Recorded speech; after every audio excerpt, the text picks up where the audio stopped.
go along, feel free to stop and ask me. I think this is the fourth time I've said that, and except for the colonel, no one's ever interrupted me. But don't be shy if something doesn't make sense or you have a question. So there'll be some overlap, just to foreshadow, between yesterday and today, because a good deal of the chronic hepatitis is dealt with in biopsies. So a talk on biopsies and a talk on chronic hepatitis necessarily have a little bit of overlap. Think of it as an opportunity to reconfirm your understanding through repetition. All right, so since the talk is about chronic hepatitis, thought I'd start with some things that it's not, and that is acute hepatitis. And so the typical changes we'll see with acute hepatitis is generally a granulocytic inflammation, not always, but generally. Typically portal tracts and central veins can be the areas where you see the inflammation most frequently. That's only a tendency, not a rule.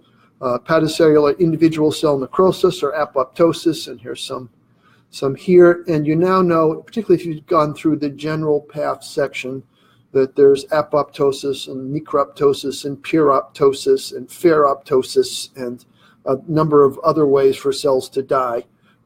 Most of those are detected biochemically. And so to just look at an individual dead hepatocyte and say, oh, I think that's probably puroptosis, I can't do that. But one of the features is individual cell necrosis. There's also your good old cell swelling related cell necrosis. And then depending on the duration of time, there may be regeneration. If you, as you probably already know, if you take an 8-week-old rat and do a 2/3 partial hepatectomy, within 24 hours, there's a massive wave of synchronized mitosis in those hepatocytes. And so in those animals, regeneration takes place pretty quickly. But if you take some geriatric rat and do the same thing to them, instead of that nice peak of replication, it kind of spreads way out. So that regeneration in a young animal is going to be evident much more early in the process than in an older animal. Most of the animals we look at are older animals because of the biopsy situation.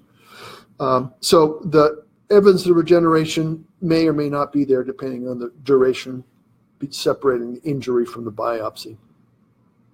And edema is unusual in the liver with acute injury except in severe injury. So here's just an area of necrosis, and here is some areas of apoptosis. Another feature that we may see as an acute injury is usually drug-induced injury, and we had many an argument at the WSAVA about acute necrosis versus toxic hepatitis. And I was on the team that said, what you have, here's a idiosyncratic trimethoprim sulfa reaction, where there's sort of bridging central lobular necrosis and a few islands of surviving periportal areas, but it's essentially death and hemorrhage throughout the whole lesion. So I said to Ted, who was the other side of the team, so look, you give the drug, it kills the cells, it's acute necrosis, it's acute drug-induced necrosis. And he said, look at the liver 3 days later, and what do you see? And I said, well, you see lots of macrophages, and you see some lymphocytes. And he said, when you have macrophages and lymphocytes in the liver, what do you call it? And I said, hepatitis? He said, yeah, that's why I call it toxic hepatitis. I said, no, Ted, the original lesion is the acute necrosis, and the inflammatory thing is secondary, so you call it acute necrosis with resolution. So you can argue with Ted von Dening, but you cannot win an argument with Ted von Dening. So there was no resolution to our discussion, and he still calls it toxic hepatitis, and I still think he's wrong. So acute lesions. So what are some of the things that cause acute hepatic necrosis? And I think you're probably all familiar with this list. This is not a complete list. The predictable toxins are pretty straightforward. Blue-green algae, they have different Amanita species, acetaminophen in a sufficiently high dose, aflatoxin B1, particularly in dogs. this is the kind of the standard run through when you get an animal with acute, particularly massive necrosis, and you don't know what it is and you've got no history, then I tend to just sort of lay out this list. In North Carolina, blue-green algae and amanita are reasonable for, well, blue-green algae is usually July to maybe October. Amanita for about half the year. Acetaminophen depends on actual exposure. Aflatoxin B1. You're all familiar with some of the food contamination outbreaks with the aflatoxin B1. There have been 2 of them probably in the last 10 years where the aflatoxin gets through into commercial dog food. So people feed their dogs standard food and they still get contaminated. Dogs are particularly sensitive. It used to be, the guy who really got famous for this is a guy named Paul Newburn, who's now deceased. But he was in Georgia, and people who had large packs of hounds didn't want to buy the dog food, so they had deals with restaurants, and they would just go shovel out the dumpster and truck it over to the dogs. And if it had molded long enough, you would have massive die-offs of the dogs, and that was from aflatoxin B1.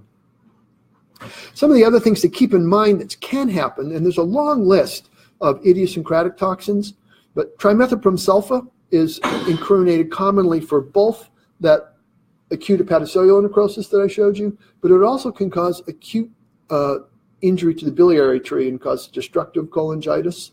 So a dog with repeat urinary tract infection, just getting trimethoprim sulfa, one of your lists for either biliary or hepatocellular injury would be drug toxicity. And one of the interesting things about drug toxicity is it doesn't matter if you've seen the drug before without problems. And sometimes it actually increases the risk. So if someone says, well, I've given the dog 20 times to this dog and never had a problem before, it doesn't eliminate that risk.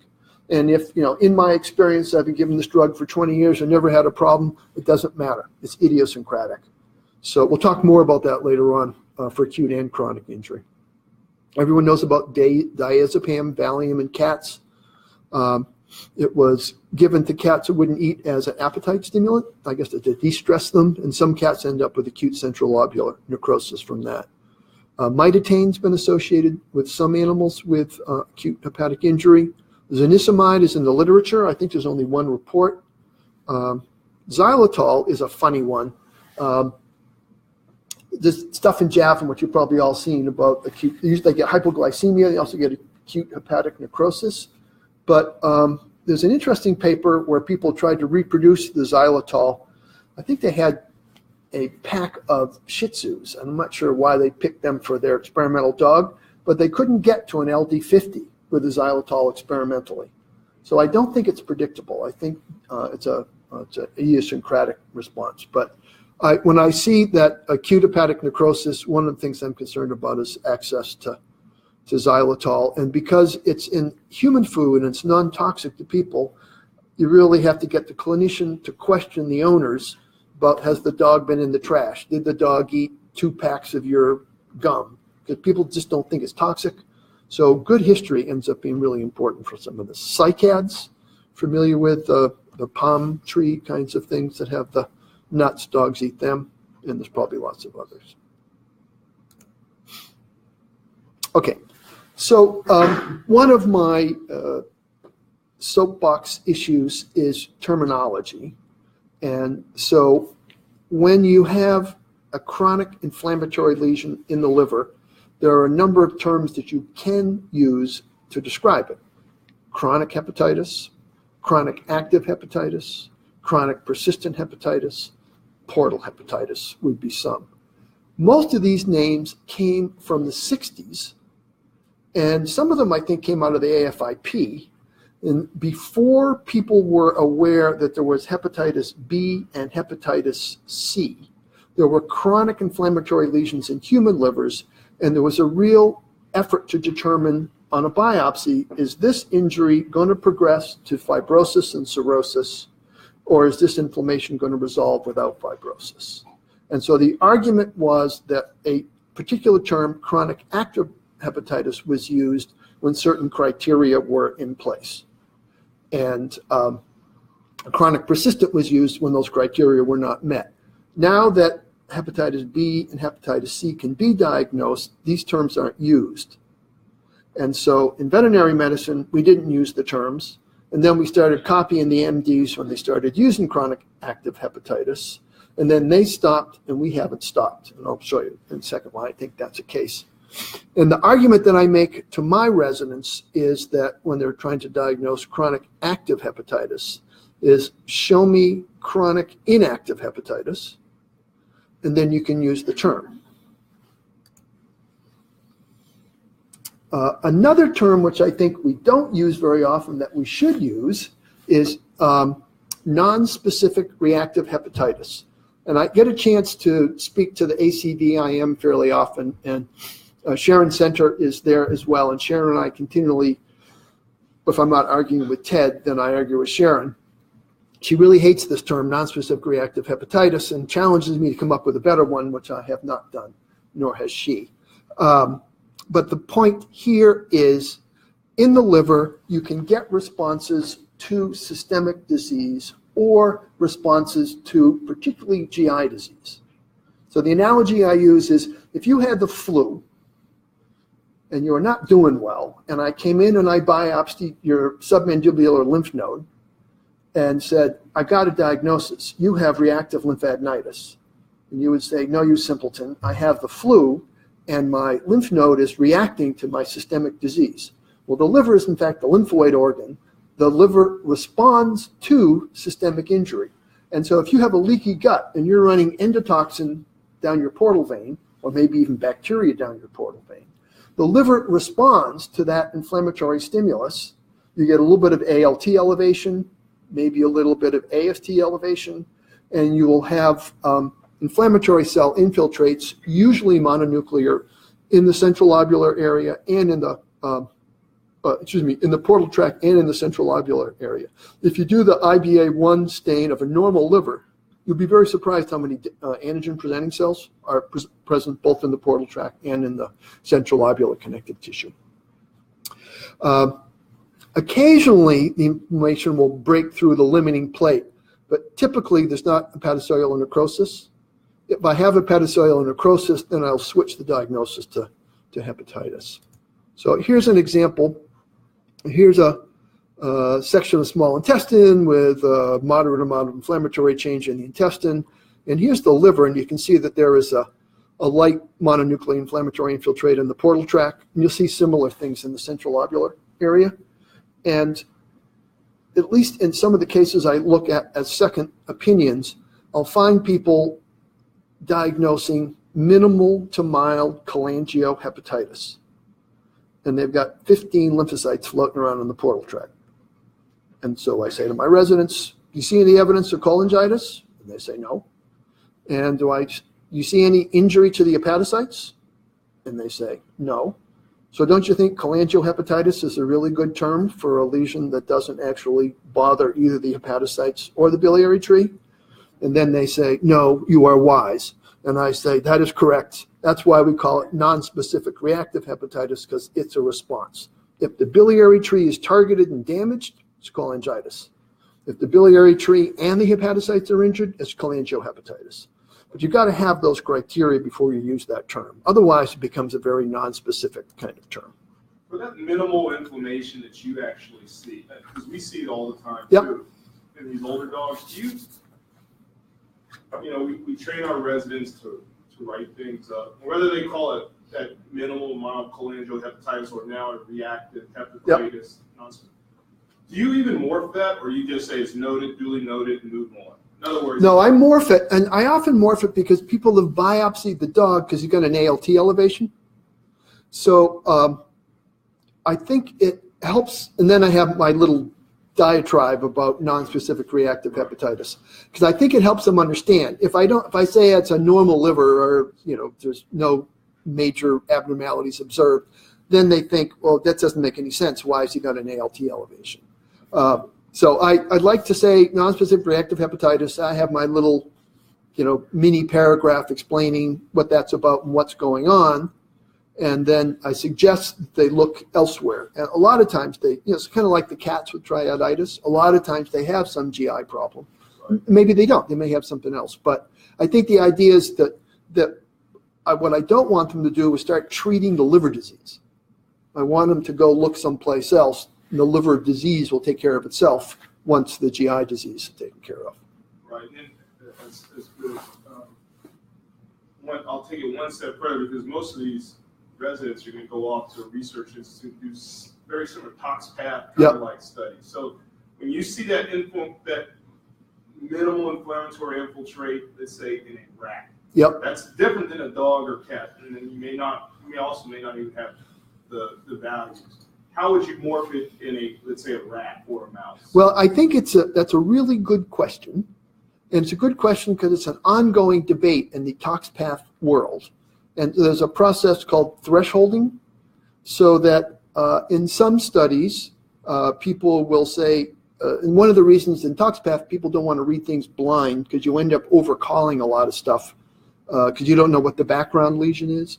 So if you have the control animals and you read through the control animals, particularly in mice, they've got sort of leaky guts. And so you'll often see small foci, 1 or 2 dead hepatocytes and 3 lymphocytes around them, something like that.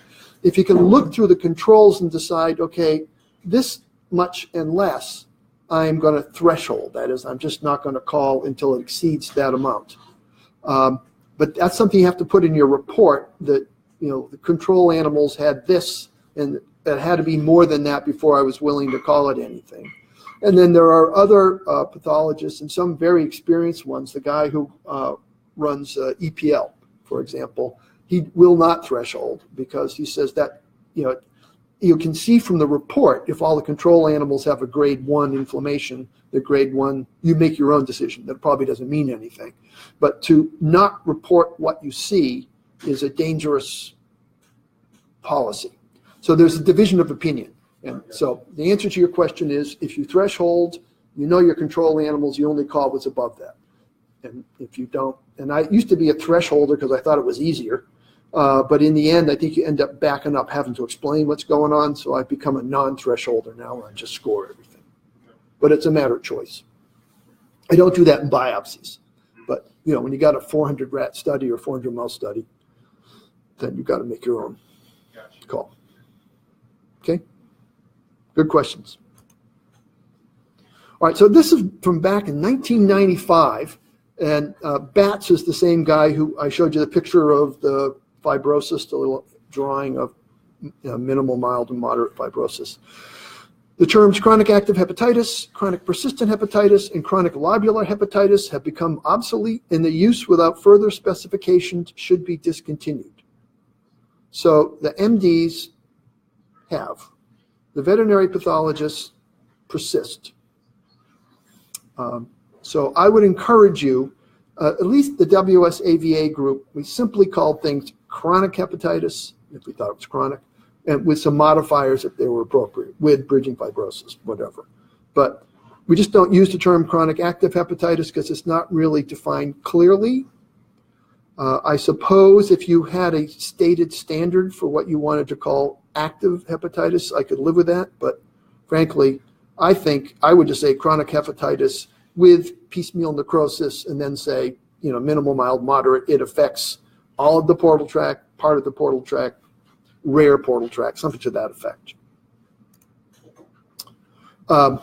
This is the same self-promotional ad for the standards book. In this book, the terms are simply acute hepatitis, chronic hepatitis, lobular disecting hepatitis, and cirrhosis.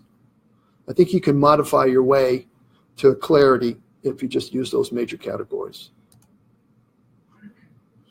All right.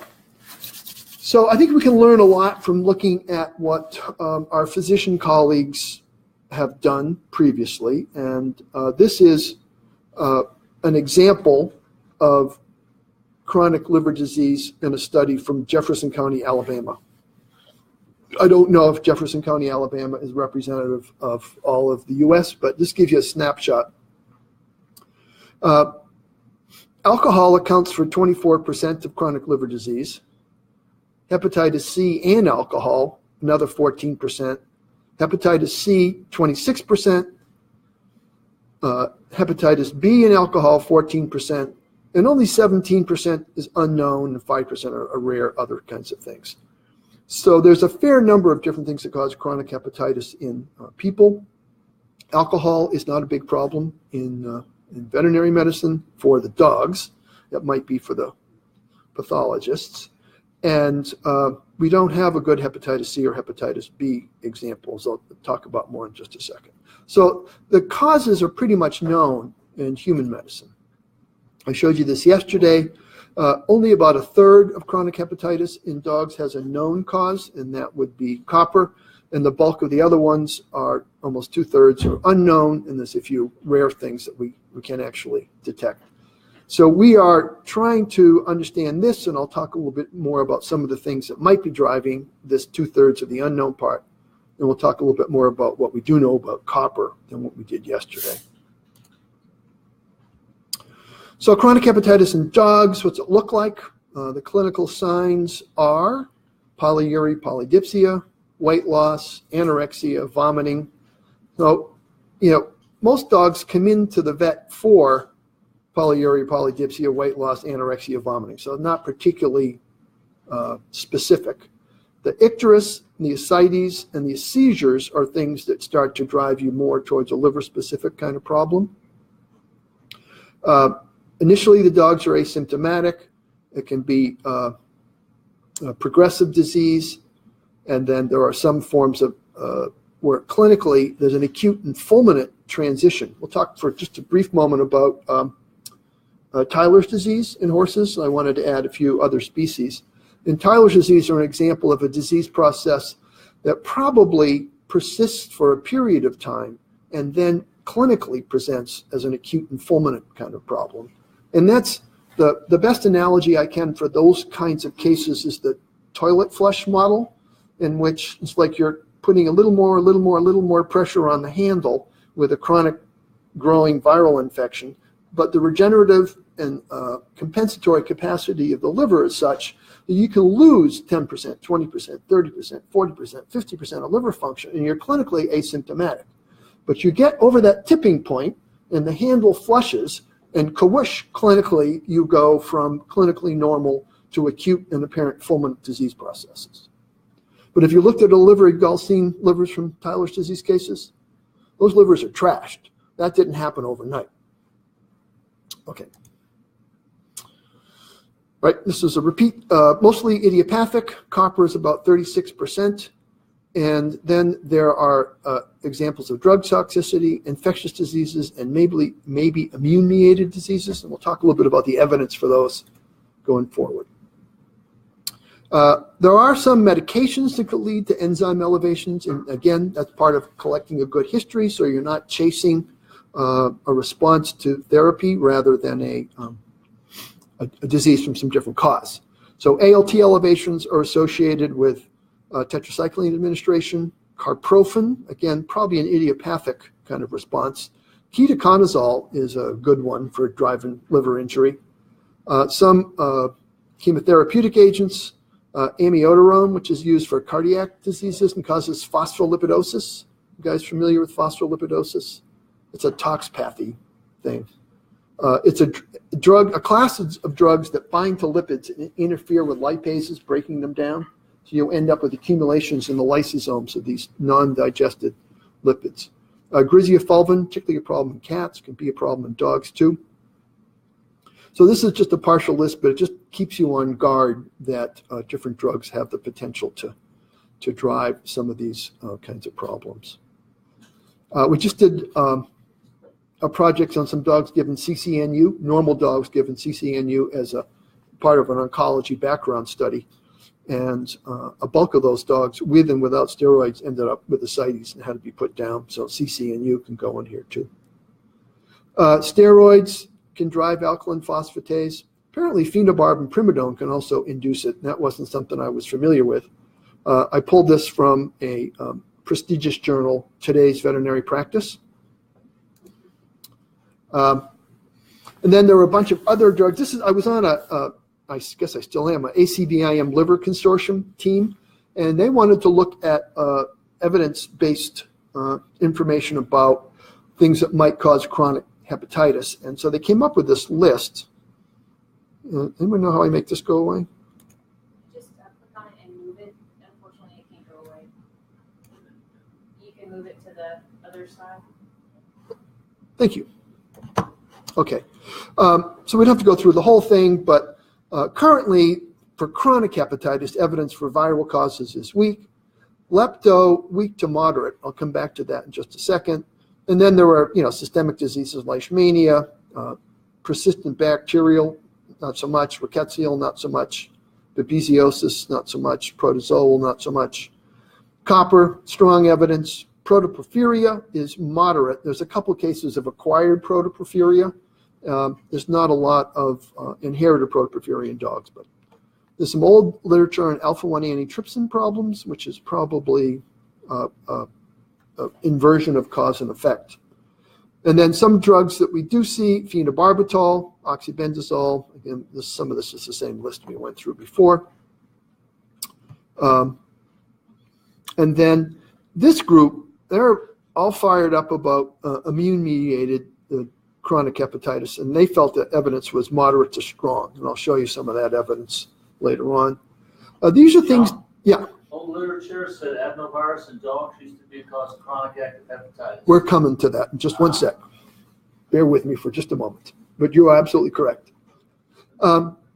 This stuff is something that I think is important. This is the herbals. Most of these are associated with human hepatic toxicity. And again, I won't read the list. You can read it as well. Pennyroyal is definitely associated with trouble in cats. People use it as a natural flea. I don't know whether it kills the fleas or it's supposed to make the fleas stay off. But it's part of the conversation in which just because it's natural doesn't mean it's okay. I point out that cyanide is also a naturally occurring compound, but it's not so good for you. And most of these are probably idiopathic responses. Kava is in trouble now. A lot of people were taking it to sort of mellow out. And I suppose if hepatoencephalopathy is a way to mellow out, it was successful in some people in that regard. But the reason this is important is that people don't think this is a drug. So you ask them, what does the animal take? And they don't include this part. I saw just an absolutely fascinating dog that had hepatocytes that were about the size of a Studebaker with nuclei of equivalent size. And it turned out the owner was given the dog some naturally occurring compound that had huge doses of colchicine. So he was pretty much in mitotic arrest from his natural herbal supplement. So again, as a pathologist, St. John's wort, I think, is actually, this would be a lesion on St. John. St. John's wort has an O in it. I didn't write that file. It's where you've got to develop that relationship with the clinician. When you say to a clinician, did you ask him about all these possible things? And they say, yeah, sure. You want to know, do you know that person well enough to know that they asked all these questions? Because part of your search to understand what's driving the problem can be led astray if you don't include this part in the inquisition. Okay, there's some more things. All right. So the internal medicine people define chronic hepatitis in dogs and cats as persistent transaminase elevations of more than 4 months.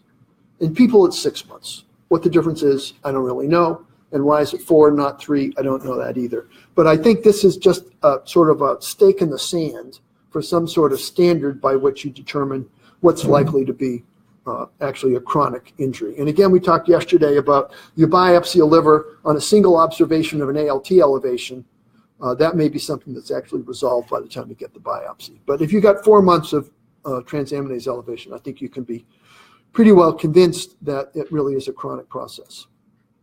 However, there are some other things you want to take into mind, take to mind. This is a paper which I thought was kind of nice, defining healthy aging in older dogs. And so if we pick the Beagle for this, you look at alanine aminotransferase. So the average for all dogs was 21 to 165. 165 is a little bit high. Some people will sometimes biopsy dogs for 165. And you look at normal senior dogs, and I forget the break point between senior and geriatric. The healthy dogs went to 325. and you look at the geriatric dogs, which is starting to make me a little anxious, you'll see that a normal dog can have 473 ALT, clinically normal dog. So this dog walks into your practice, he's got an ALT of 400 for the last 4 months. You've determined he's got chronic hepatitis. It fits the criteria. So looking at the age of the dog might influence your level of anxiety about what the enzyme levels are. Alk phos, we know young dogs have elevated alk phos because of the bone activity, but here's 290 in a geriatric beagle. I don't pay much attention to AST anyhow. Now, I like this one because it proves my point.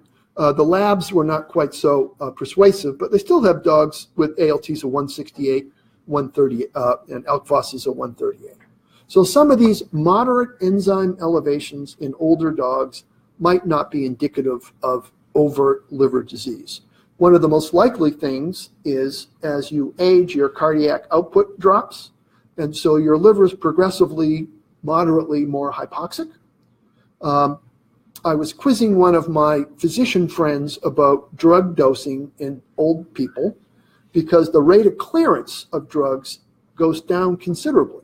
So you give a drug to a 22-year-old and it's a first pass clearance. It goes right through their liver and it's out. You give that same drug to a 67, well, let's pick somebody who's really old, somebody 75 years old, and they're not going to clear it at that same rate. Again, it depends on first pass clearance in the liver versus the kidney, but there is real difference in people. They just lump the dose. You know, the average person's 160 pounds and here's your drug. So it is something to think about. John, do they all go up? We had a dog for many years, little terrier thing, and its alk phos was always 150, 180, something like that. Yep. Dog was perfectly healthy. We chased down everything we could, corticosteroids, Yep. whatever. The other ones never went up. They were fine. It's just the alk phos. So can there just be one? Yeah, I don't. Collectively? I would presume so. If your dog was a Scottie, Scottish Terriers have a constitutively high alk phos just for being a Scottie. We gave him that haircut. So if he was, maybe that was it. Yeah. I'm sure there are individual variations in that regard. And, you know, we chase those by biopsy sometimes and don't get anywhere. And so I don't know for sure. So again, these are the extreme ends, but I'm just trying to put the idea in your head that age can make a difference in terms of what we consider as normal.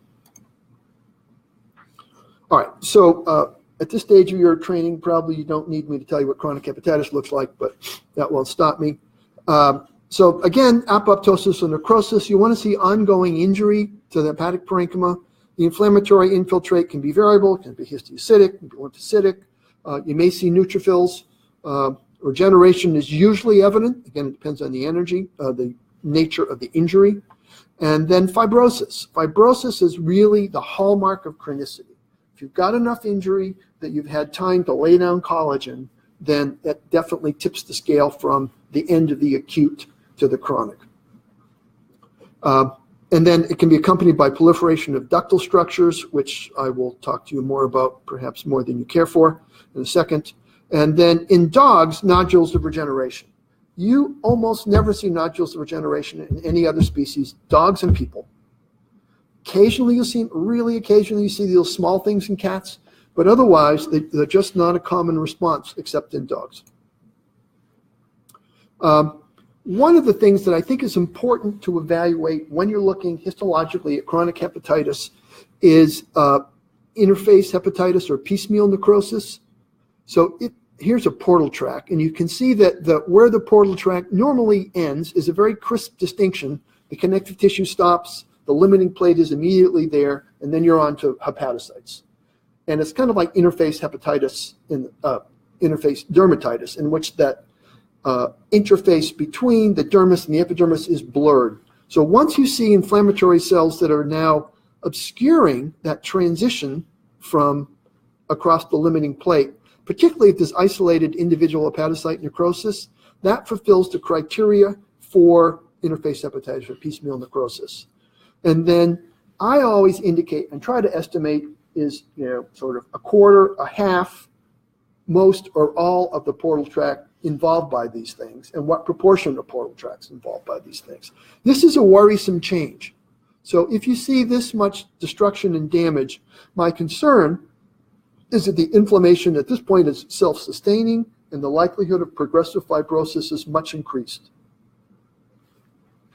If I just see fibrosis and I don't see any activity, then I include that in my description saying this seems to be an inactive, it's like the brick wall has been laid. Don't worry about it. And that's not going to get any worse. Whereas here, there's a bevy of very active bricklayers laying down areas of injury and eventually fibrosis. The other thing that we don't see too often in dog livers is a lot of parenchymal activity where there's a lot of inflammation that's in the hepatocytes. Usually it's in the portal tracts and central lobular areas. And here's an example of, you can see there's a lot of inflammatory cells through the parenchyma and scattered individual necrotic hepatocytes.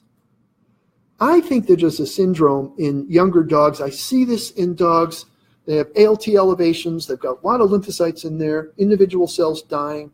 And almost none of these dogs have ever died. No one's ever come back to me and said, oh, we lost this one. I think that it's probably some viral disease that sweeps in. There's a response and they get better.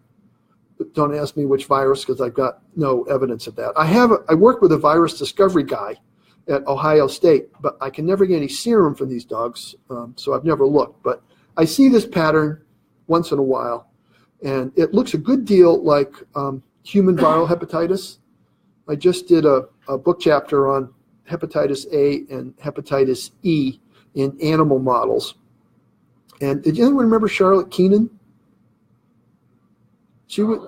Charlotte Keenan. She went to Penn and she was in the AFIP. She did a really nice series of papers on hepatitis A in owl monkeys, and she still had all her stuff in her basement.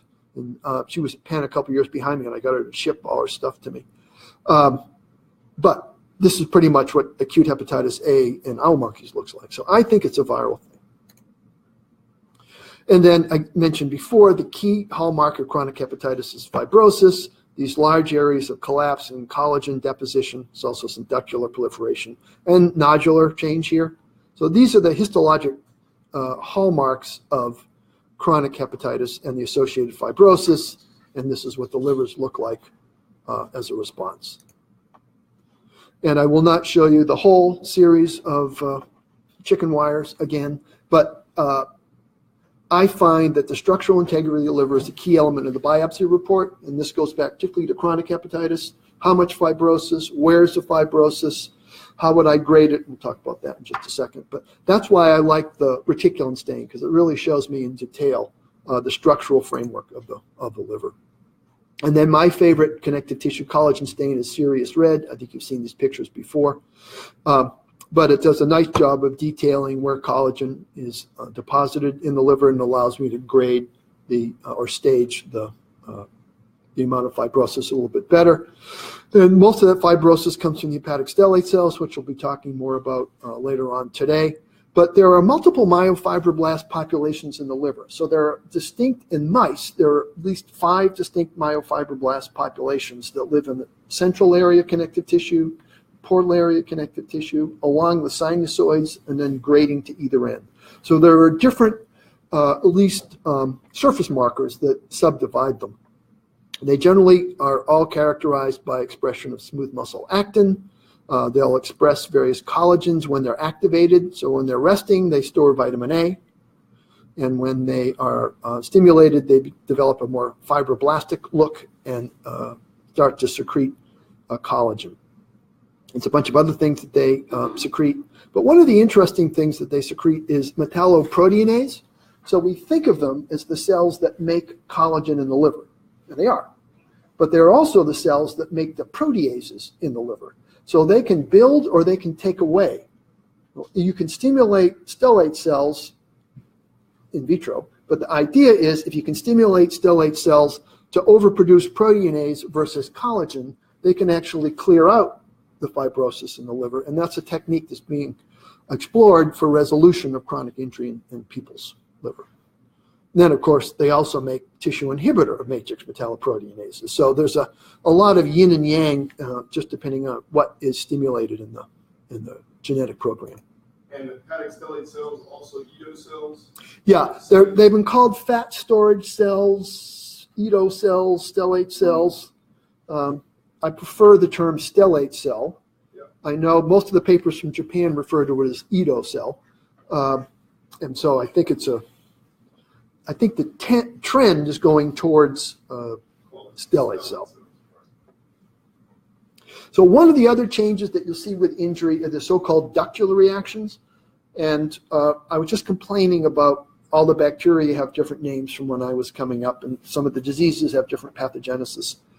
But one of the changes which I embrace is I used to call everything biliary hyperplasia. The world was simple. There was an increase in ducts, biliary hyperplasia, you could go home early. Now, I think it's important to understand some of the subdivisions of proliferation of ductular elements in the liver. And I think it can tell you some information about what's going on.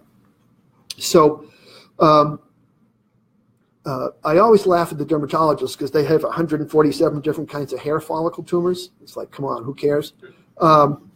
So unfortunately, they get to turn it on me when I'm trying to say, well, no, I think that's a type 2B ductular reaction. In any event, type 1 ductular reaction is the only reaction that involves mature bile ducts. In obstruction, extrahepatic obstruction, you get a proliferation of mature ducts that come from other mature ducts.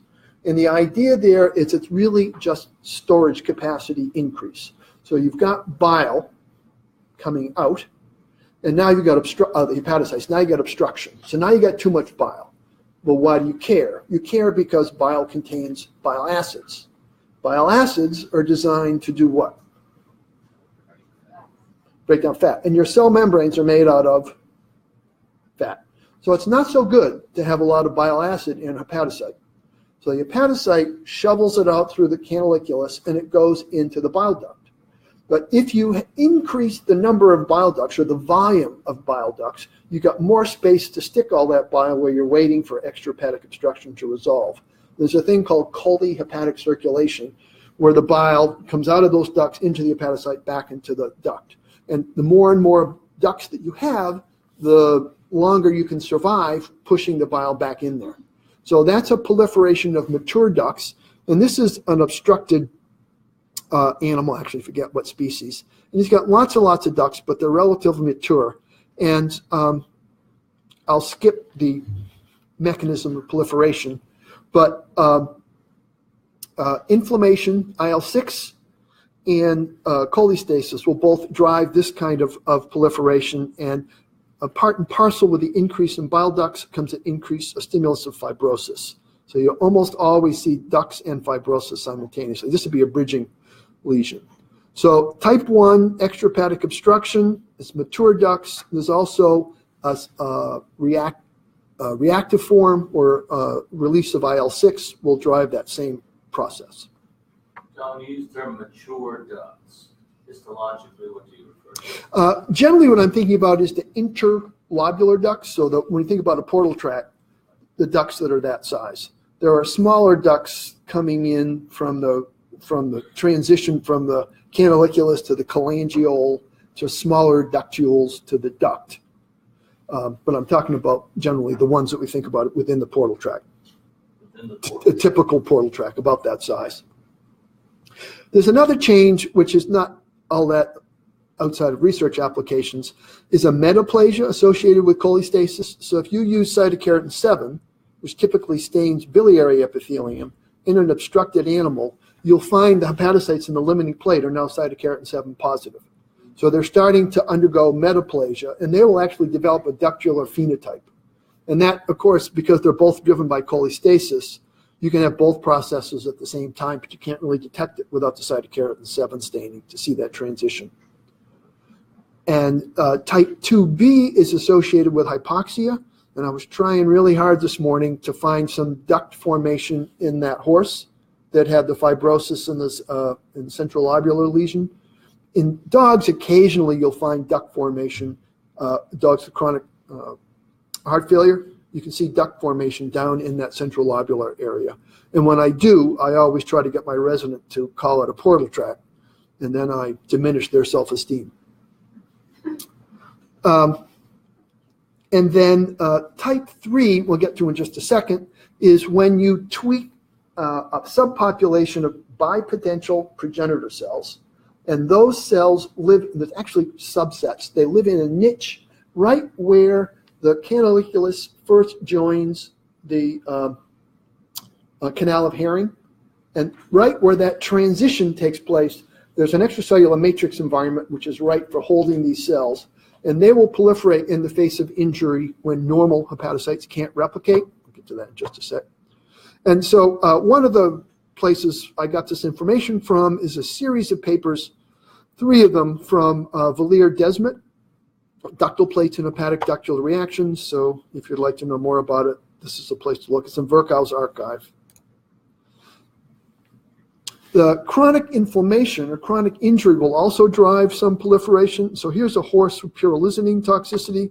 Once you see the megalocytes and the proliferation of bile ducts and the fibrosis, and you know it's a horse, you're going to want to sort of jump to pyrrolizidine toxicity.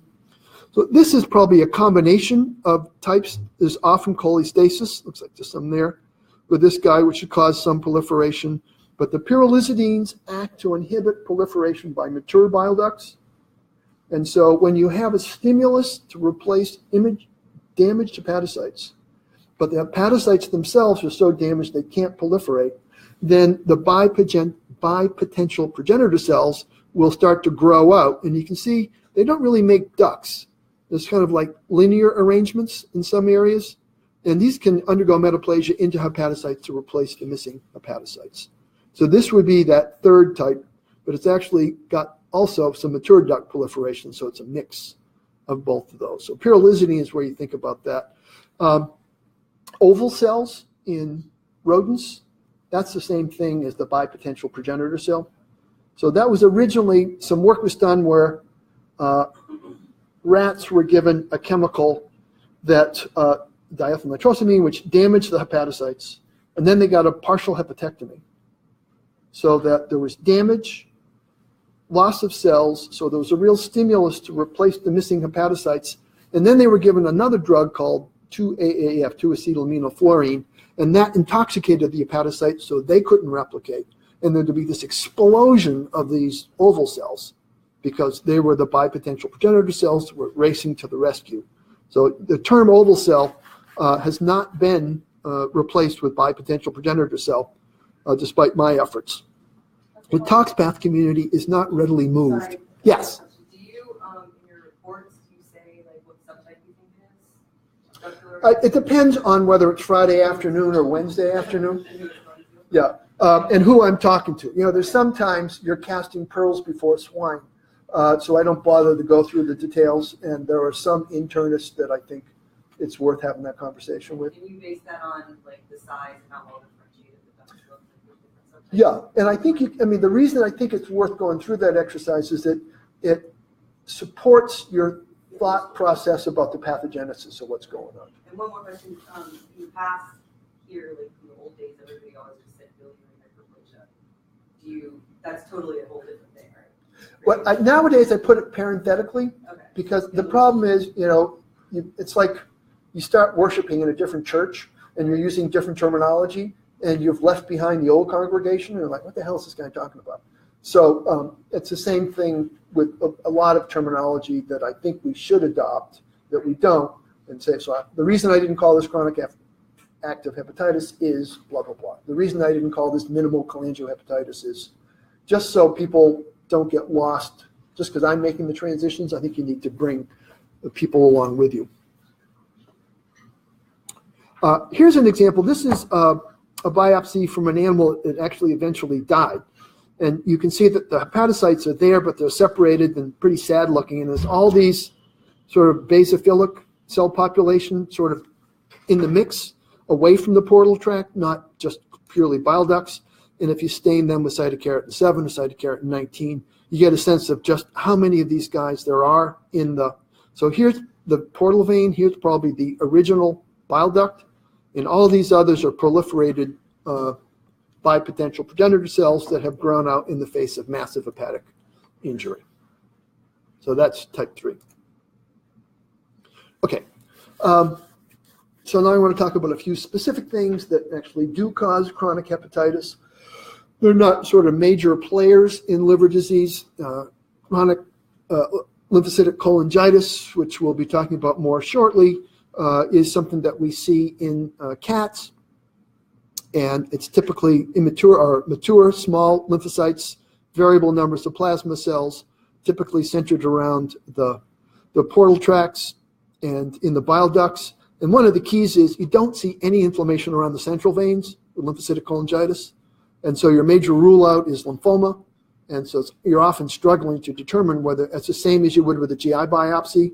Is this inflammatory lymphoma, or is this simple inflammation? And so sometimes you're dealing with both at the same time. I like to see some sort of biliary response, and that is there's typically biliary hyperplasia with cholangitis. If I just see the sort of the original bile duct and an influx of lymphocytes, then I'm more worried about lymphoma. And then another feature of this disease, which I didn't recognize for years, and I finally felt that I had made an important breakthrough in understanding lymphocytic cholangitis, because some of them have damage to the ducts and some of them have destruction to the ducts. And those animals tend to do much worse. And I was mighty proud of myself for this observation until I read vet clinics from about 4 years previously, and it was nicely described by the group from Cornell. So like many of my discoveries, although fascinating, I'm usually second or third to make that. But you'll find that it's a useful clue when you, should you be looking at a lymphocytic cholangitis case sometime in the near future, I would evaluate for evidence of duct injury.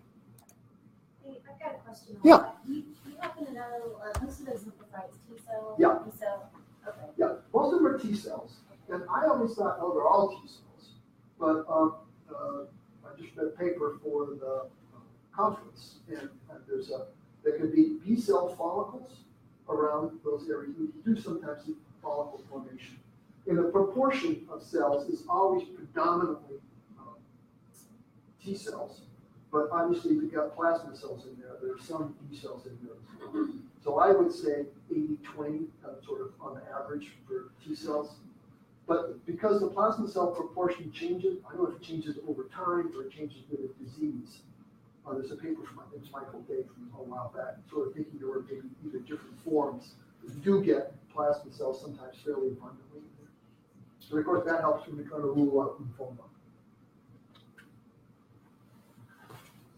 And yeah, the point of all of this fibrosis business and trying to understand chronic hepatitis prognostically is captured in this diagram. So this is supposed to be a normal lobule. Those are little portal tracts out there. There's a central vein in the center, and those are the hepatocytes, and that's a happy normal cluster of lobules.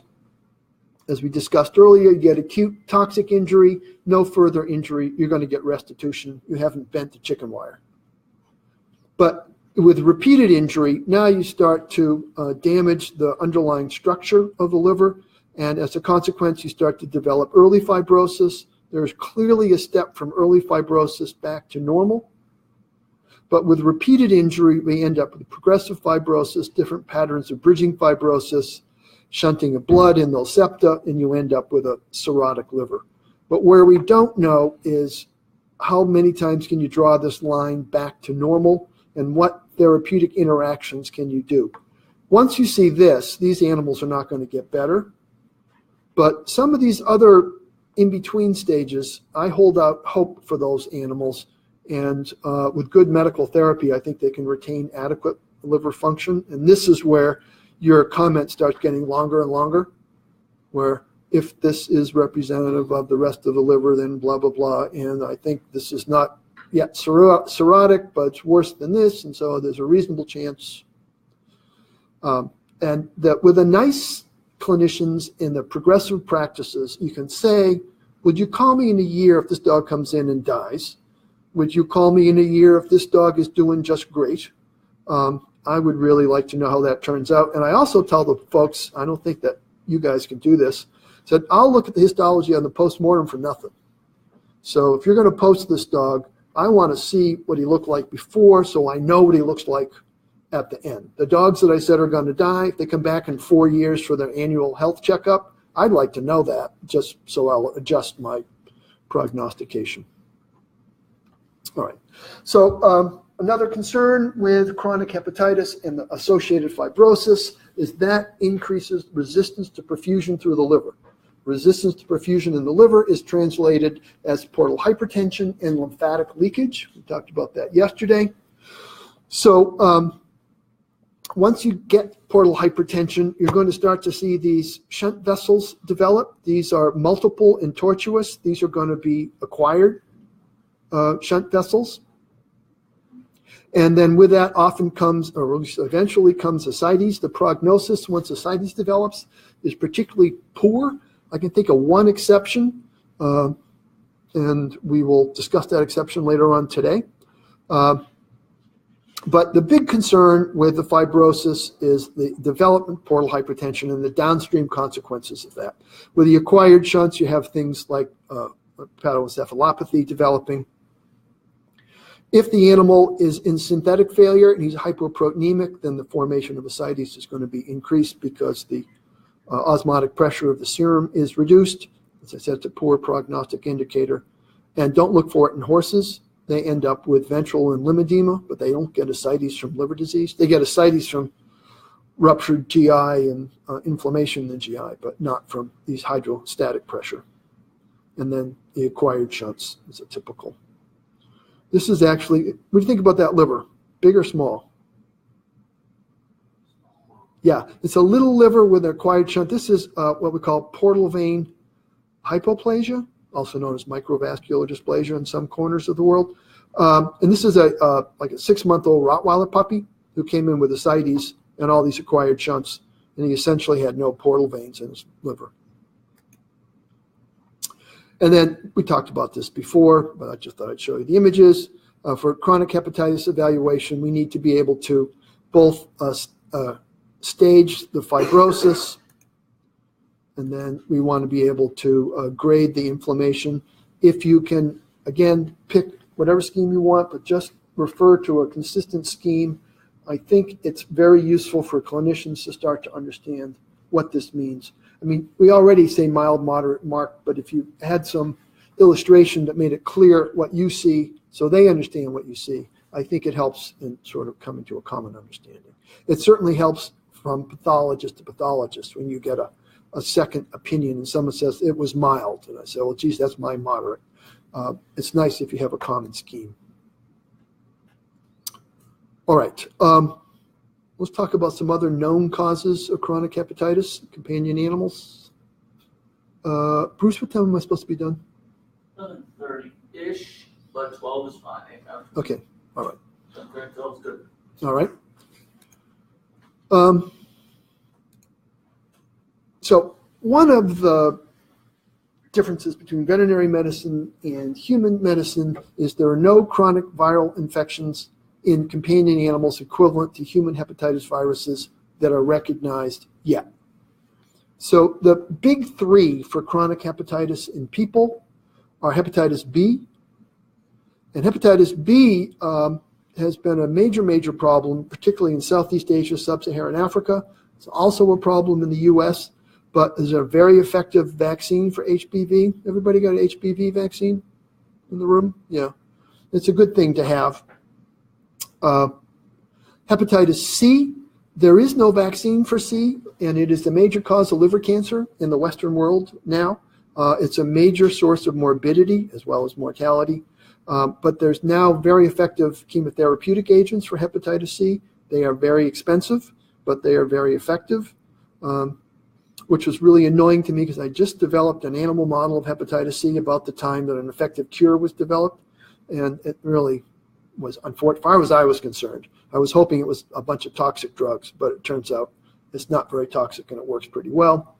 And hepatitis D is a virus that can't replicate on its own. It can only grow in the presence of hepatitis B. But if you have D and B together, you have more severe hepatitis and an increased risk of liver cancer.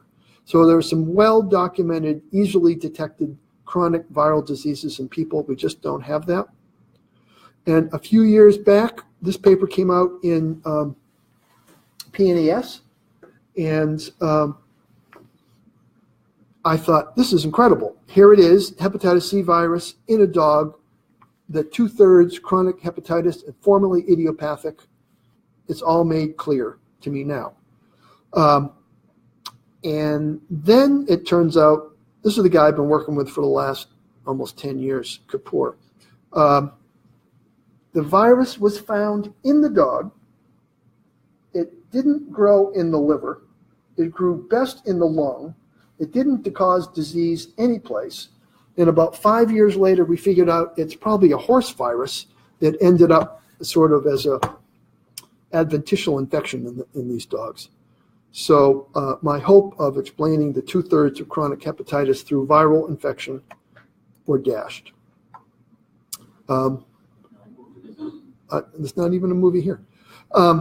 So just very briefly, there are some animal models of hepatitis B virus in the woodchuck. And this is something that was on the boards at some point, maybe too far out of vogue now. The hepatitis B, the chimpanzees have their own hepatitis B virus, and they can be infected with human virus. Other primates, tree shrews, will grow HBV. There's a duck hepatitis B virus, which is distinct from duck hepatitis virus. The duck hepatitis virus kills ducklings very effectively. Duck hepatitis B virus is non-pathogenic. And ground squirrel hepatitis virus will also cause liver cancer. The liver cancer is really robust in the woodchucks. Anybody about 3 years to 4 years of age with chronic infection gets tumors, in ground squirrels to a lesser extent. Okay, so what's the disease? And what's the cause?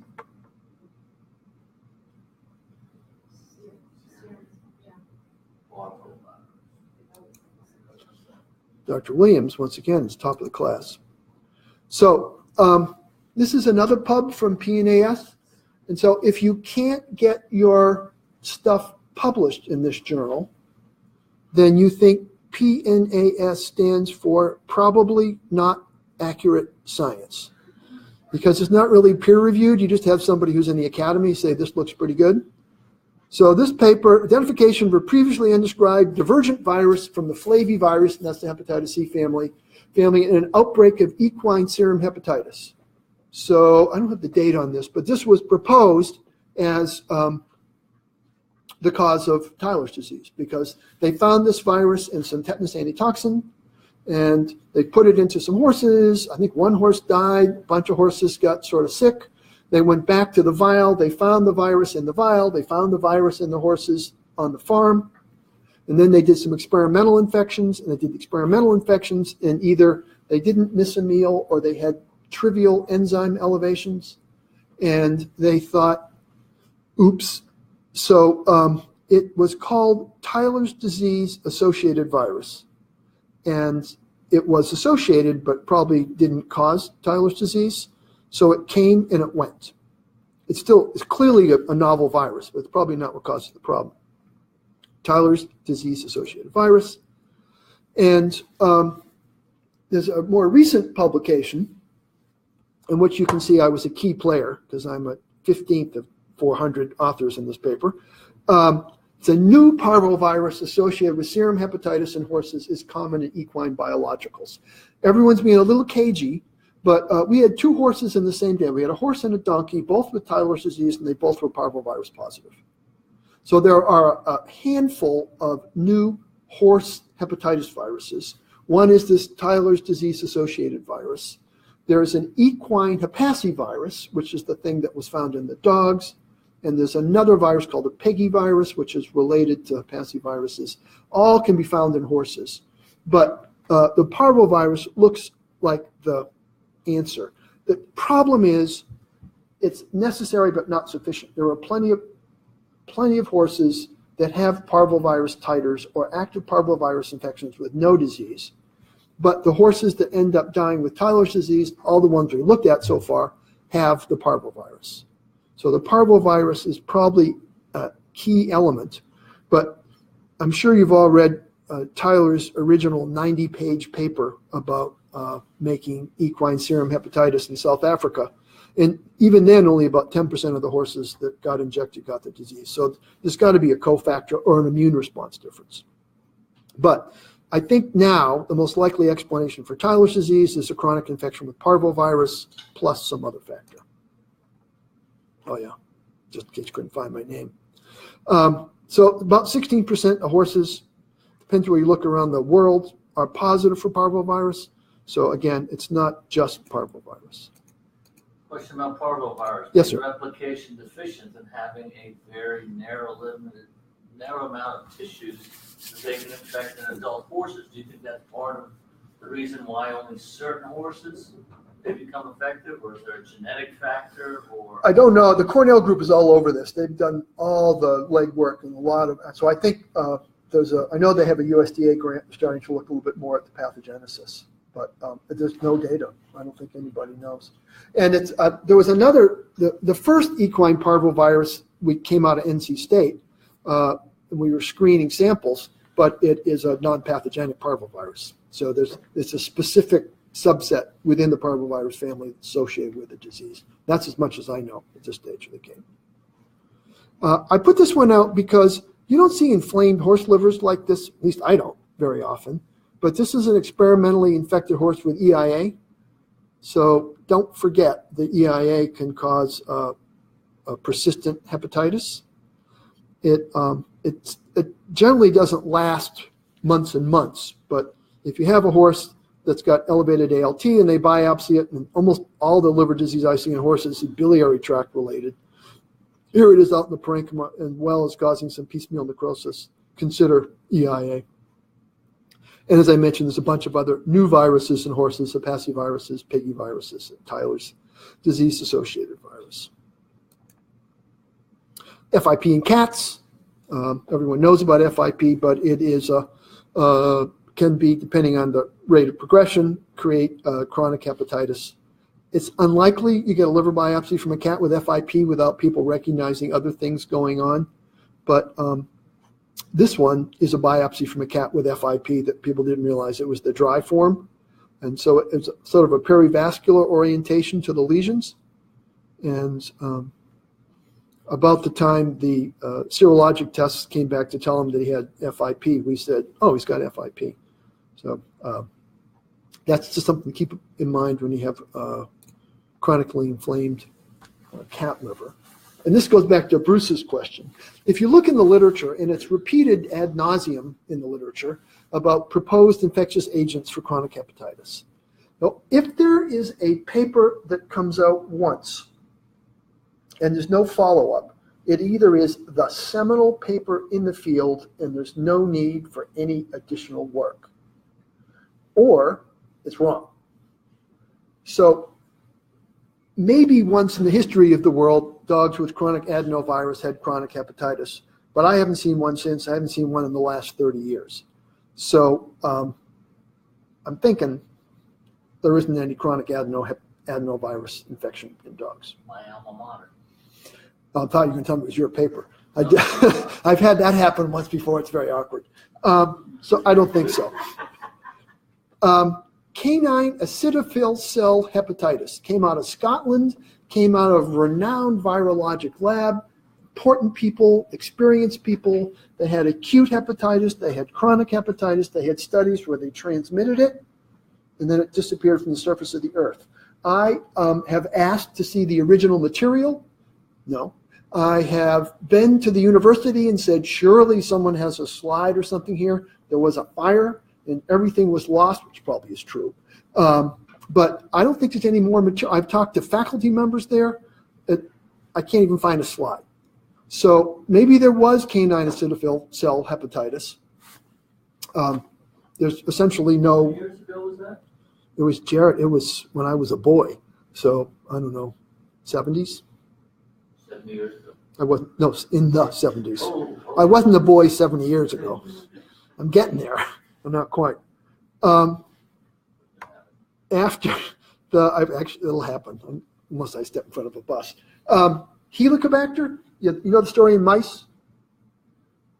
Sort of. There's a Helicobacter in mice that causes a GI infection, and in some strains of mice causes chronic hepatitis and liver cancer. And then the National Toxicology Program discovered they had Helicobacter in their colony, and they didn't realize that. So they've been doing carcinogenicity studies for 10 years with a colony, not knowing when the Helicobacter infection came.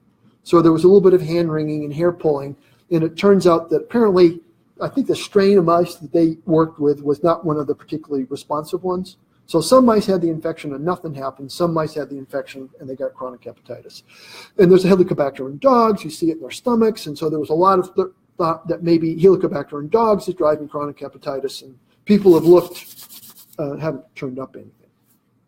And then there was a pub about chronic leptospirosis driving chronic hepatitis in dogs.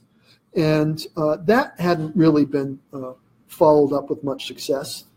But there's a clinician in the UK who had sent me some livers, and I'll show you one of the examples of one of the livers, from dogs that she maintains she can PCR leptospirosis out of. So there may actually be a chronic hepatitis associated with lepto.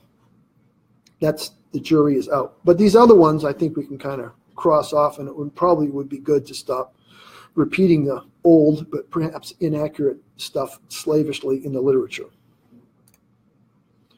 There are some things in the liver that we all know about. They're usually systemic infections. This is Mycobacterium avium in a dog. We had a Mycobacterium tuberculosis case at the state diagnostic lab. It was a dog owned by a guy who had active TB. There's apparently a syndrome of macrophage malfunction in basset hounds, and this is from a dog from Penn. See that those macrophages aren't particularly epithelioid. They're just kind of like rumbling around together, not doing much. And these guys have a high risk of Mycobacterium avium infection. Other kinds of fungal infections, this is a histoplasma. I think you can see the organisms here. But again, these aren't primary liver diseases. They tend to be systemic diseases. And I worked with a resident at NC State who was really interested in trying to understand what might be causing granulomatous/pyogranulomatosis hepatitis, primarily because she was working with Ed Breitschwert in our place. Ed is the Bartonella king. And so there was hope that there would be infections with some of these different Bartonella organisms that might be driving some of the chronic hepatitis. And there was a paper from years ago, 2003, detection of Bartonella hensleyi and Clerigiae in hepatic specimens from 2 dogs with hepatic disease. But in retrospect, so we got a case from Penn, from Michael Goldschmidt, and we had some stuff at NC State. And Ed finally sort of said, well, you know, in North Carolina, about 1/3 of the dogs have some evidence of infection with one of the Bartonellas, because every dog in North Carolina has ticks on them one way or another. So coincidence and causality are not the same thing. So this went from this, maybe there's something here, to this limited yield paper where we looked at all the dogs we could find with granulomatous, pyogranulomatosis hepatitis, silver stain, acid fast, PAS, GEMSA, gram stain, bacterial culture, PCR, fish. I spent 9,000 hours in the dark looking at the fish stained liver, and it all came up negative. So we don't yet have an understanding about that. This is a process, I bet you guys have seen this. The liver has initially just foci and eventually sheets of this mixture of macrophages and some scattered neutrophils. And the first time I saw this, I thought, this is a neoplastic thing. There's a lot of histiocytic cells. I think maybe they're just recruiting in the neutrophils. The neutrophils weren't particularly degenerate.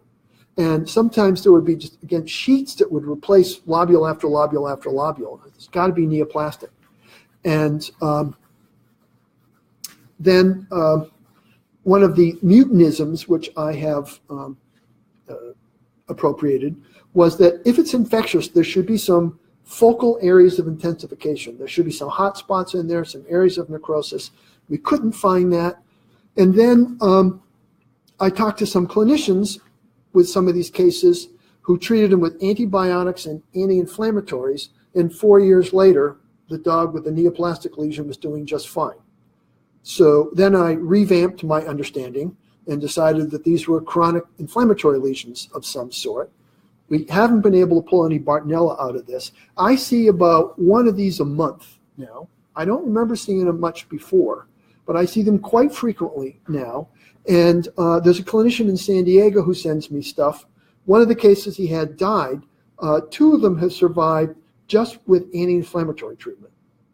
So I don't know the pathogenesis, but these are the same cases that the clinician from the UK is PCRing chronic leptospirosis from.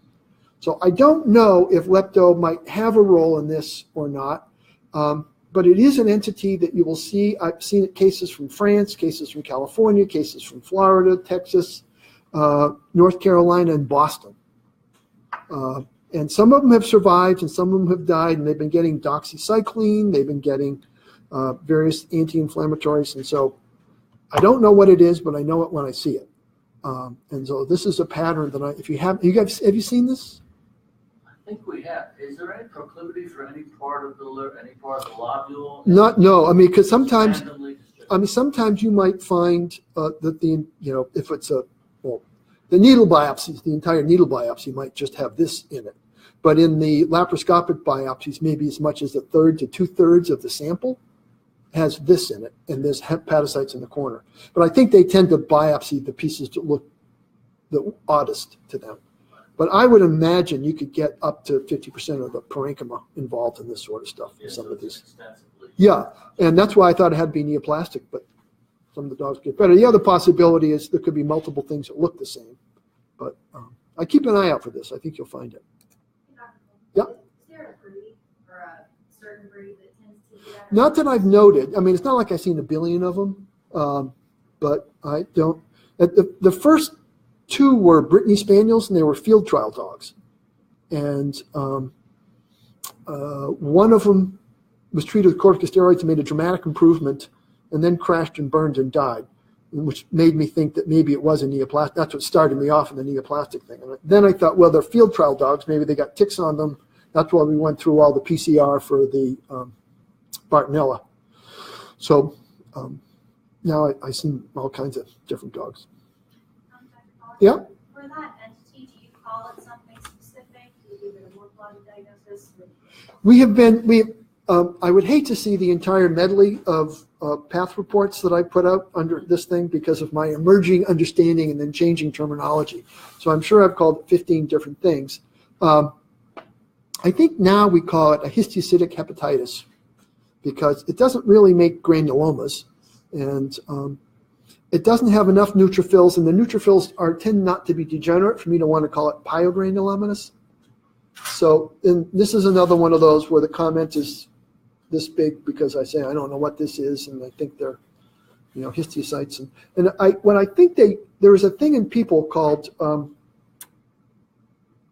Langerhans histiocytosis, in which there's this non-neoplastic proliferation of antigen-presenting cells. And I have been trying to get Peter Moore to use his magic antibodies to identify what these macrophage cells. They'll stain like macrophages, but if you want to find out if, more specifically, we need frozen tissue, and all I ever get is stuff in a bottle.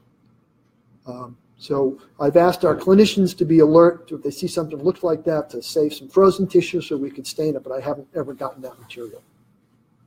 So it could be some idiopathic proliferation, because at least in a couple cases, pure anti-inflammatory therapy has knocked it back and the dogs have been fine.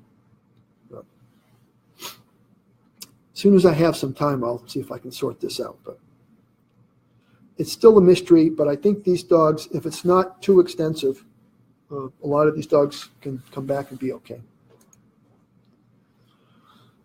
All right. Canine copper. Short answer, still an area of confusion. Different breeds probably have different pathogenesis. Having said that, I've got 24 more slides to go. So you saw this before. People miss it because they don't stain. You'll never make that mistake again. Just a little bit about what's going on with the copper. This is a study done by a guy from UC Davis, Kaneko, who is retired now. But he got some radioactive copper and he put it into homozygous Bedlington Terriers and Beagle pups. And you could follow the copper rapidly absorbed from the proximal GI tract. The intestinal dose was cleared in the bile. So after 80 minutes in this case, the hepatic copper concentration was 10 times greater in the liver than in controls. and the bile copper was 20 times greater in the control dogs. So in the untreated affected pups had 9 times the copper of the unaffected pups. The idea being that copper comes in, is cleared out in the bile pretty quickly, normally. In dogs that have excretory deficiency, it's retained, it doesn't get transferred out. So based on this data, if I said to you, if you do complete obstruction of the biliary tract of a dog, will his hepatic copper go up? And the answer is apparently not. I don't know where it goes, but in dogs with chronic obstruction, copper level just doesn't go up very dramatically. It's still a bit of a mystery to me why that's the case. This is a quick chart that I grabbed from a presentation that Sharon Center did as a way to sort of grade copper. So 1 is nothing to scant, and 2 is small islands of copper. 3 is when you're beginning to get little coronas surrounding the central veins. 4 when you're starting to get some of these bridging regions, and then 5 would be when virtually every hepatocyte has copper in it as one standard. There's a similar standard from the Vandening group in Utrecht. Again, you just pick one and report it out. But I think it's helpful to people. In the Vandening group, anything 3 or above was associated with some copper retention problems or copper excretion problems, and the 1s and the 2s were probably maybe non-specific or bystander kinds of things. So once you get to this level of copper, where almost all the cells around the central vein are positive for copper, then I start to worry that there's a real excretory problem. These guys, I usually tell people, we'll talk about it more later, but I usually tell people that copper-restricted diet is appropriate here, and once you're at 3 to 5, then chelation is critical. One of the problems trying to score livers is sometimes the lobular architecture is wiped out because of collapse and nodular regeneration. And so now you've got copper, in one area, the nodules that become nodules often don't have copper.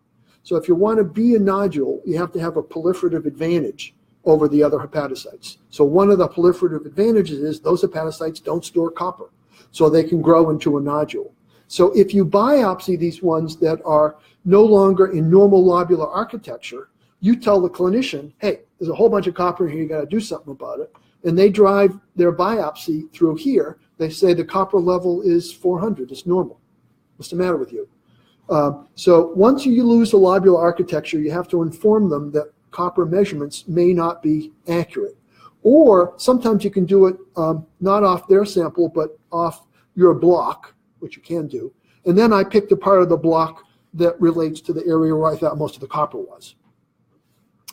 So the grading scale goes off once you've lost a normal lobular architecture. So that's just something you have to keep in mind. And that's a good response when people say, hey, there's no copper, you told me there was copper. You can say, you got a bad piece. And this is the reason why needle biopsies are not accurate for copper determination.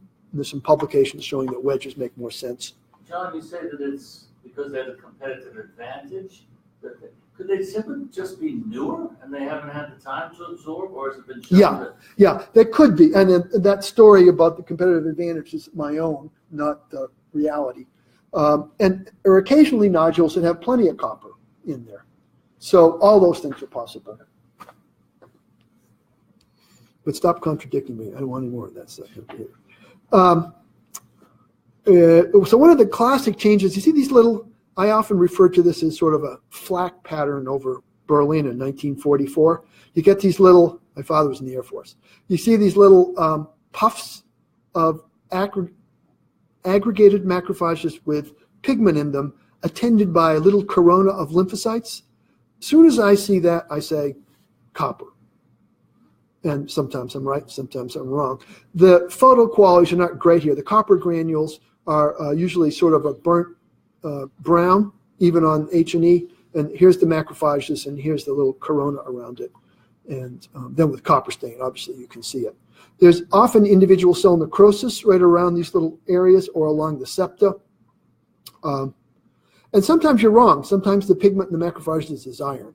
But you can usually eyeball your way the difference between the iron and the copper, but I always, of course, do the copper stain. And just briefly, the way the copper causes trouble is copper is initially stored actually in metallothionein. Remember that one? It's a metal binding protein. And then it gets trafficked to the lysosomes, and it sits in the lysosomes for a while. And with excess of copper, like iron, can participate in the Fenton reaction. Remember that one? And that generates free electrons, which causes oxidative damage in the cell membranes. And then you end up with cell death, and that's part of the reason why, because of the oxidative insult, I think you see lipofuscin fairly commonly. I showed you the slides yesterday. So there's a lipofuscin, there's a copper. And then why do you get copper accumulation? There's genetic problems, dietary, which we'll discuss. I don't know about cholestasis. There's plenty of papers that show bile duct ligate, not plenty, papers that show bile duct ligated dogs don't end up with copper excess. And then as a nonspecific response to inflammation, I think you'll see copper. In those CCNU dogs I was mentioning before, they had no copper in their liver. They had a couple months of chronic injury from the CCNU, and half of them started to accumulate copper. So I think there is some injury or inflammation-driven copper retention. Yep. In the case of inflammation, is the copper more likely to be in periportal regions rather than central lobular? Yeah, I think it tends to be. It's certainly not clustered around the central lobular areas, and that's generally you can often find copper scattered in different locations, and I don't worry about that too much. It's central lobular that worries me. But in the inflammation, it's not 100% correlation. Sometimes it's periportal, sometimes it seems to be central lobular. So here's some observations about copper. Most of this comes from work done by the Cornell group. So right now, we all know that a normal dog is about 400 ppm of copper, which is about 10 times as much copper as people have. But at Cornell, they went back to the blocks from antiquity. And in 1956, on their average, dogs had 80 ppm of copper in their liver. And they went back to 1929, and dogs had 7 ppm of copper in their liver.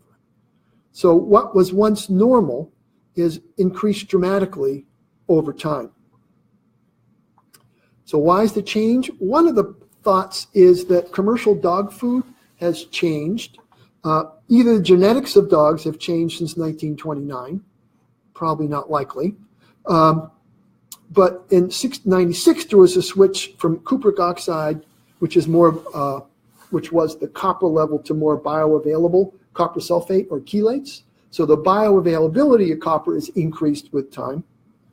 And it's a nice study done by a group out of Colorado. They went to, now this is a clever study, they went to the South Pacific for their research project. And while they were in the South Pacific, they biopsied the livers of the feral dogs, and they found that the feral dogs have considerably less copper eating whatever they could manage in tropical paradise compared to American dogs on commercial diets. So a dog left to his own diet is going to have less copper than a dog that eats that diet. And 1996 was when the switch was, but you can see that the change has been coming on for a longer period of time than that. So it's probably diet related, but that's about as close as we get to the truth. Then one of the other things to keep in mind is we've got that subjective scale that I told you about grading, but don't hang on to that too tightly, because here we can see that there's a reasonable discordance between subjective copper and hepatic copper measurements. So about a third of the time, those numbers are considerably different than what you would expect based on the copper score. And this is more work from the Cornell group. So I don't get too upset. Again, you're only looking at a tiny subsample of the liver when you make your call. You want to include that in your report, that's what it looked like to us, but there can be variation. And then let me just, all right, I'll just pick the pace up a little bit. So what's the relationship between copper and chronic hepatitis? If you looked in Labradors with chronic hepatitis, the copper level was 614 ppm on average. And in this study, normal dogs were about up to 300 ppm. So there seemed to be an association there that there was a higher level in dogs with chronic hepatitis. But Labrador retrievers with chronic hepatitis ranged from 104 to 4,234. So there's dogs with chronic hepatitis with copper that are below what's considered normal. So the take-home message is there's probably, Larry Thornburg said this 25 years ago, there's probably an idiopathic chronic hepatitis in dogs, Labradors in this case, but all dogs, that's independent of the copper. So the copper can drive some problems, but it's not a one-to-one correlation. And the part that I really enjoyed was that Labrador retrievers considered clinically normal, some of them had 3,810 ppm of copper in their liver. So I think that these dogs probably have good antioxidant defenses that buffer. And so if you have a dog that's antioxidant depleted, maybe from some other drug he's taking or some certain kind of diet, they're more susceptible to injury. But you can't just look down the chart and say 2,500 ppm, chronic hepatitis. That's more complicated than that. So the take-home message is you're going to see different clinical responses, and it's not all tied directly to the actual copper measurement. So having said that, I'll now try and tell you how much is too much. So under 400 ppm, no big deal. 1,200 to 1,500, I think is probably cause for concern, and greater than 2,000 is usually when I think it's associated with disease. You won't be right 100% of the time using those rules. So the two concerns are antioxidant defenses, perhaps. The other is the accuracy of the measurement. And those are things we don't really have much background information for. I know some clinicians who will chelate dogs once they get to 1,200, even without enzyme elevation. Of course, how would you know if you didn't have enzyme elevation? But if you find this much copper, the concern is some other oxidant stimulus could throw the dog into trouble. There was some concern that all the dogs, the labs that took the carprofen that had liver injury, may have had a background copper burden so that they made them more susceptible. Maybe.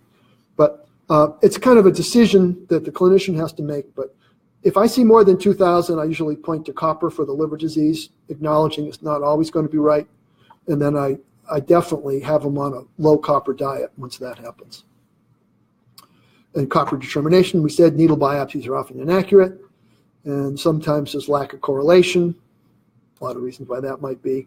I showed you this yesterday. Here's an inflamed liver with large areas of injury, and here's a happy-looking liver after chelation. So chelation does work. And then we'll just skip through. Yeah. Sorry, I know I'm trying to get this. I have another question on this. So, based on that data, I'm wondering when you decide to measure copper in these livers, if there's such a wide variability, because if you do the copper stain, you see a bunch of central lobular copper in hepatocytes, grade 3 to 5. Yep. Then why do you follow up with levels of copper? I mean, or do you only do it in the cases that are replaced with nodular regeneration? I guess it's for thoroughness, but if it was my dog and he had a grade 4 copper in his liver biopsy, I would just go ahead and chelate him at that point. But you can also use it for monitoring, because one of the problems is sometimes you have to chelate for 6 months, sometimes for a year, sometimes for 2 years to get it out. So if you knew what your levels were and then what they've become over time, because it's actually surprisingly long time to get the copper out. And it's expensive, and a lot of dogs don't tolerate it. So if you could stop it sooner, you save money and you save wear and tear on the dog. So if your expectation is you might do follow-up biopsies and measure the copper, then I think it makes good sense. Otherwise, it's just a single point in space. But then you can make up your own mind about whether you want to go ahead and chelate or not. But so and we'll pick up the pace here a little bit. So we know that the gene is the COMD1 gene. There's a deletion in exon 2. There are a bunch of other variants. And these dogs are the ones that most frequently have age-related increases in copper. They get up to 10,000 ppm. The copper's in the lysosomes, like I said. And the interesting thing about the Bedlington breeders is that virtually all other breeders, well, this may be a bit bold, frequently breeders have a hard time accepting there's a problem in their breed or in their lineage. And the Bedlington breeders jumped all over this copper thing, and I haven't seen a Bedlington with copper problems because you can test for the mutation and they don't breed those dogs. They've done a splendid job of taking care of that problem.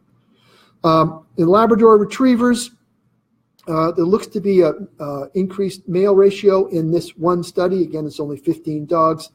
And I think it's going to be very brief here. The bottom line is not all chronic hepatitis in labs is copper related. Dobermans is more likely female dogs. Here, copper starts in the central lobular region. And again, there's the conclusion that inflammation and disease are not necessarily driven by copper levels.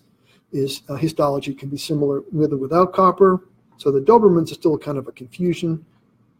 The Utrecht group looked and they found that also a female to increased ratio over males. And in their study, copper increased with time, hepatitis increased with time in about 30% of the dogs. And they found some different genes in the Dobermans, some of the chaperone proteins and the ATP7A, the one associated with humans Wilson disease. So there's probably a different genetic background in those guys. And then these are some of the breeds: Dobermans, Labradors, Westies, some of the Spaniels, Dalmatians, and Skye Terrier, not so much Skye Terrier. And don't forget, cats can have elevated copper levels. There's a couple pubs out. We've seen several cats now with elevated copper levels. And as I mentioned, it's not all copper for chronic hepatitis. There are other forms. And in the remaining 6 minutes, I want to introduce a couple of concepts. And one of them is immune-mediated chronic hepatitis. And it's related to either a persistent antigen or some cross-reactive antigen or some tolerance that's normally present in the liver that's broken.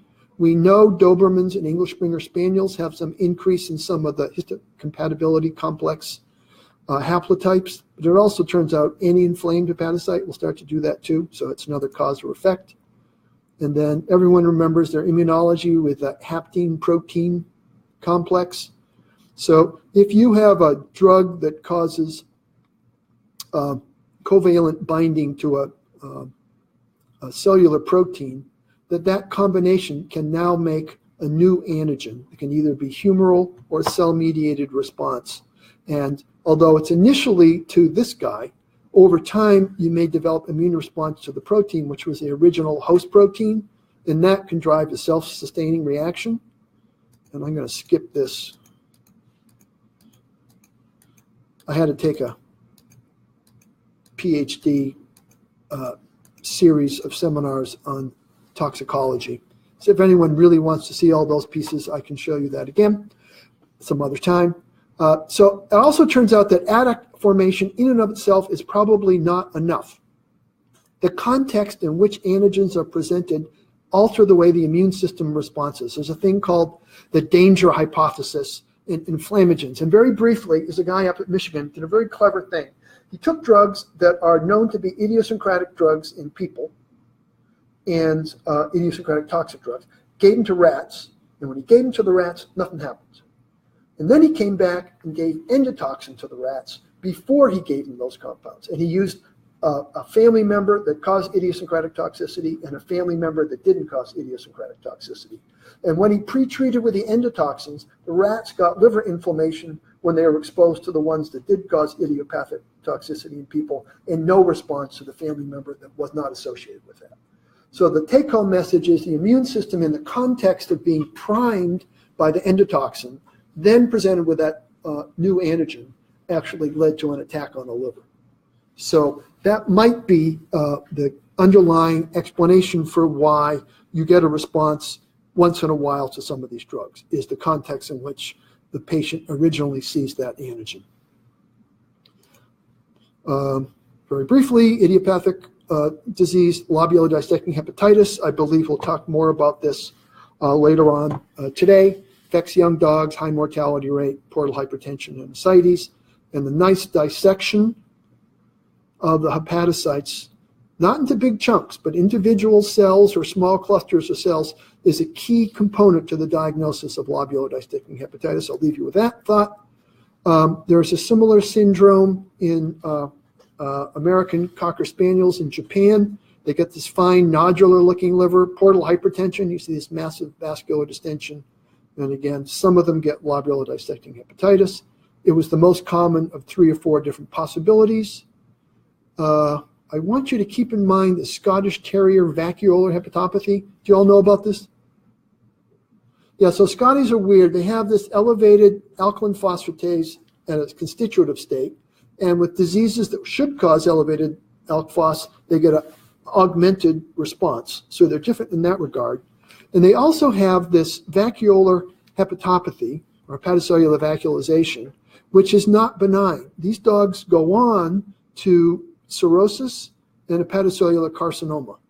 So when you find vacuolar change in a Scottie, you want to worry about there's not much to be done about it, but at least alert to people that that's a possibility.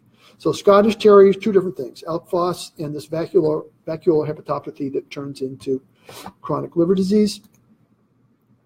Very briefly, hepatocutaneous disease. The liver has a different look. It looks like a cluster of grapes. It doesn't tend to have that typical end-stage look. And then, of course, there's multiple concerns. You get this hepatocutaneous syndrome. Here is a dog scrotum with almost complete necrosis of the epithelium. You typically get these cracked and inflamed pads in areas around the muzzle. And so here's one out of the dog, and the typical red, white, and blue, which the last time I was here, of course, you know, red, white, and blue are the colors of the French flag. And I got the same level of hilarity the last time I did that as I did this time. Perhaps you know another flag that has those colors. And then histologically, the weird thing about these nodules is that they are often not fibrosis between the nodules, but areas of collapse and condensation. Sometimes the nodules are made of vacuolated hepatocytes. Sometimes it's the area in between that has the vacuolated hepatocytes. But it's a very different histologic appearance than typical end-stage liver, which brings us, with 30 seconds to go, to the conclusions. So chronic hepatitis remains a significant but mostly idiopathic condition in dogs. Dogs with inflamed livers should have copper evaluation, at least start with histologic.